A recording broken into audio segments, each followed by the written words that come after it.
من بره البيت قط عنيد وشجاع وما سابش الدب لوحده لحد ما طرده.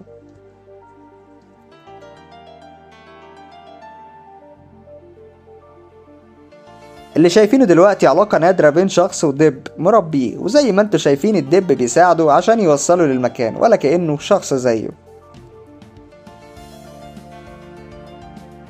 الطفلة دي في مزرعة للعجول، ولكن معاها حارس ذكي وشجاع اللي بيحاول يخوف أي عجل منهم إنه يقرب لها.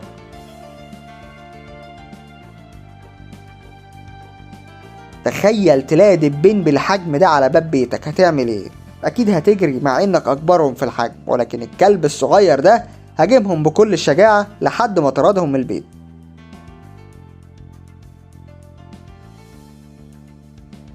الكلب هنا قافل على الطفل السكة عشان ما يتعرضش للخطر. يا ترى الكلاب دي واقفة ليه كده؟